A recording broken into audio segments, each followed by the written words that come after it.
Hi po, nandito na naman po ako, akin pong ibahagi itong aking naunawaan po. Ito po, tungkol po sa spiritual blindness po ito. Itong naunawaan ko po, no?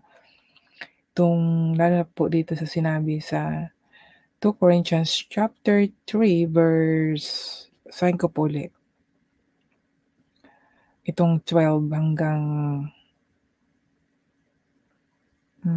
18. Sabi dito, nang dahil sa pag-asa naming ito, malakas ang aming loob na ipapahayag ang salita ng Diyos.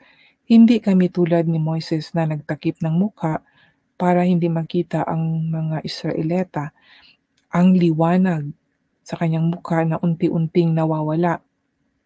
Ang totoo, hindi naintindihan ng mga Israelita ang kahulugan nito noon dahil may nakatakip sa kanilang isipan.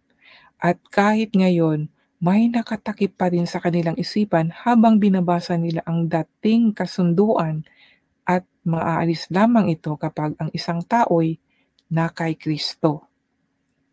Totoong hanggang ngayon ay may nakatakip sa kanilang isipan habang binabasa nila ang mga isinusulat ni Moises. Ngunit kung lalapit ang tao sa Panginoon, maaalis ang takip sa kanyang isipan.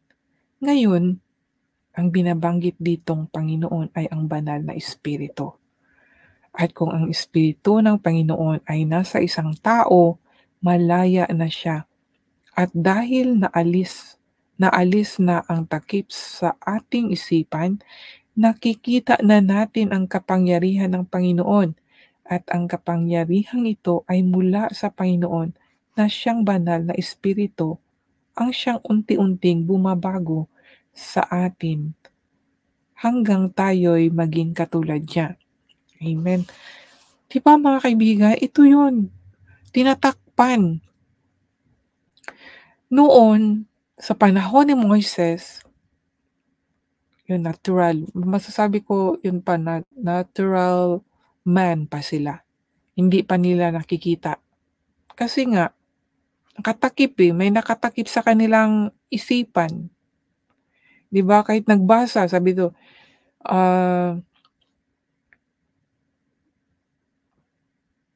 totoong hanggang ngayon ay may nakatakip sa kanilang isipan habang binabasa nila ang mga isinusulat ni Moises. So, habang binabasa ang mga sulat ni Moises dahil may takip ang kanilang mukha, ang kanilang isipan, ang kanilang mata, mata, isipan, hindi nila maunawaan yung isinusulat ni Moises. Hindi nila naunawaan. Sabi dito sa verse 16 ng 2 Corinthians chapter 3, ngunit kung lalapit ang tao sa Panginoon, maaalis ang takip sa kanyang isipan. Tayo mga kaibigan, kung lalapit tayo kay Jesus Christ, maaalis ang takip sa ating mga mata, sa ating isipan. At siyempre dahil hindi na tayo bulag, naalis na ang takip, atin ang maunawaan. Maunawaan natin ang mga salita niya. At hindi lang po yan mga kaibigan. Sabi dito sa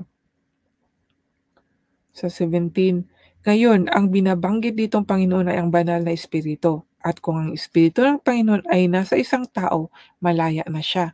Malaya na sa kasalanan dahil nasa atin na ang banal na Espiritu, no? Ang Espiritu ni Jesus Christ. Dahil sabi dito ngayon ang binabanggit ditong Panginoon, di ba? Ay ang banal na Espiritu. Sino ba naman ang Panginoon, di ba? Si Jesus Christ. At kung ang Espiritu ng Panginoon ay nasa isang tao, malaya na siya. Malaya na tayo mga kaibigan. Dahil pinatawad na tayo At dahil naalis ng takip sa ating isipan, nakikita na natin. Di ba? Nakikita na natin ang kapangyarihan ng Panginoon. Kaya nga sabi ko mga kaibigan makikita at malalaman talaga natin, once na, ah, nasa atin na po ang banal na espiritu. 'Pag nasa atin ang banal ng espiritu, siyempre nabuksan na yung takip sa ating isipan. Dahil nasa mismo na sa atin na yung banal na espiritu, ng Panginoon, 'di ba? Dahil napatawad na, kaya nga sabi malaya ka na, nasa iyo na ang banal na espiritu, ang espiritu ng Panginoon. Si Jesus lang naman ang nagpapako sa krus at dahil siya ay namatay at nabuhay muli, yun po yung mga kaibigan, nabuhay muli, nasa atin na siya, nabuhay din tayo. Ang ating mga kasalanan na ating pinagsisihan, pinatawad na niya at tayo ay, inoffer na natin ating katawan, ng ating sarili sa kanya, siya ay nasa atin. Siya ay tatanggapin niya tayo at siya ay mananahan sa atin, mga kaibigan, dahil temple nga, kaya nga sinabi, temple ang ating katawan. Kaya nga amazing nga, 'di ba, mga kaibigan, kung maunawaan lang talaga natin ang talata na nandito po sa Bible, na sana nga po, mga kaibigan, kung tatanggapin niyo din po.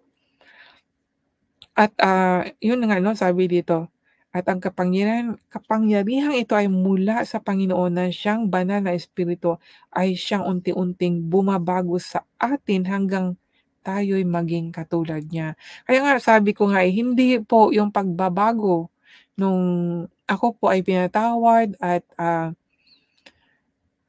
change 'no, changing, hindi po magic. Hindi po kaagad nung ako'y magalitin, ako'y nahigalit sa puso, hindi po kaagad-agad nawala yun, talagang dahan-dahan po talaga na na-amaze lang po ako.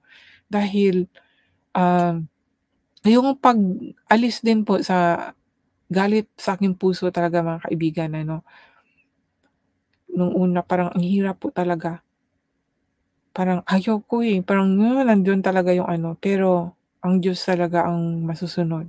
Kasi kung siya talaga ang ating kinilalang Panginoon at ipinakita niya sa atin na mahal niya tayo, susuklian natin ang pagmamahal yun, Kaya nga sabi, "You love me because, you love him because he first loved you." 'Di ba, sabing gano'n. Totoo yun, hindi natin masuklian ng pagmamahal. Yung totoo po talagang pagmamahal, yung pagmamahal sa Diyos, hindi po kagaya ng pagmamahal sa tao po, mga kaibigan. Yung pagmamahal po natin sa Diyos ay nandito po sa puso yun. At, yung pagmamahal na nakikita natin sa Panginoon na nararanasan natin na hindi natin nararanasan sa iba, masusuklian po natin yun. At dahan-dahan po yung galit, maaalis po yun dahil siya po yung mag-aano doon, At siyempre kailangan po talaga ng prayer kasi nung time din akala ko ah, nung siyempre nung binago na 'no, ay gano'n pala yun, hindi pala dapat magtanim ng galit, so nandito na, nababasa. Pero hindi kasi magic yun na mawala kaagad, pabalik-balik. Meron kasing mag-e-enter, 'di ba, mag-e-enter yung kaaway niya kasi nga temptation. Ipag-pray po natin, mga kaibigan. Ipag-pray natin ang ating sarili. Yung kaluluwa po natin ipag-pray kasi yung kaluluwa nga kinakausap nga ni David, yung kaluluwa niya, So, we can talk also our soul. So, yung soul po natin kasi nasa loob natin siya yun, Kailangan talaga ipagdasal natin yun sa Panginoon na palitan talaga ng totoong white soul ang nasa ating pong ano, inside in our heart. Kasi everything is in our heart po, 'no? Kaya mabubuksan po, mga kaibigan. Kaya gaya ng sabi ko, meron po talagang awakening, spiritual awakening. Yan po yung totoong born again na sana ay ha hahanapin ninyo po kung gusto niyo pong, maranasan yung tungkol po sa Panginoon. Ang Diyos naman, lahat naman pinaranas sa atin, 'di ba? Ngayon kung naranasan mo na yung dating makamundo ka tapos kulang, parang hindi ka masaya. Halimbawa, marami ka ng pera, marami ka ng na-achieve, pero parang hindi ka satisfied. Lumapit ka na sa Panginoon dahil ma-confirm mo ang iyong sarili na ito pala yung hinahanap, yung kahungkagan pala na naranasan ay ang fulfillment o satisfaction ay nasa Panginoon lang pala. Yun po yun mga kaibigan. Kaya kailangan po natin matututo dito po tungkol po sa spiritual na bagay po mga kaibigan. So, sa ngayon po ito po ang aking maibahagi tungkol po sa pagtakip ng kaisipan, blindness, no? Spiritual blindness. Ito po mga kaibigan. Dito sa chapter 3 tungkol po sa blindness. Si Jesus Christ lang po ang makapagtanggal niyan. Si Jesus lang po. Dahil nga sinabi dito nung kay Moses pa, matao nga, takipang ka ng kaisipan. Sa ngayon, sa ating generation, mabubuksan na sa pamagitan ni Jesus Christ po mga kaibigan. Kaya nga, sinabi sa John chapter 3, verse 3 that you cannot see the kingdom of God unless you must be born again, no? Yan po. Pag born again ka na, yung totoong born again, makikita mo ang kingdom. Makikita ang kingdom kasi spiritual realm, makikita yun about mga kingdom, hindi pa yung sa langit. Kasi yung sa langit, makikita natin pag enter. Kasi sa verse 6, ang sabi doon, unless you will be born in water and spirit, you can enter the kingdom of God. Enter. So iba yung you can see and enter. So yung enter, yun na yung eternal life na makabuloon tayo sa langit and maka-enter. Pero nung nandito pa tayo, kailangan natin ng born again para makita natin ang kingdom of God. Makikita natin. Siyempre yung mga about in a spiritual mga kaibigan, no, spiritual matter in this world, makikita natin. It's amazing.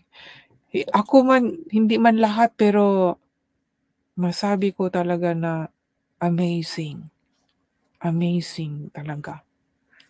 Hindi ko na lang sasabihin, baka mamaya sasabihin niyo na foolishness, no? Pero gusto ko po na mag-change po ang inyong spirit na talagang totoong kagaya na nandito po. Pag once na kay Christ, yung totoo po talagang kay Christ po. Lahat naman na they believe in Jesus Christ. Pero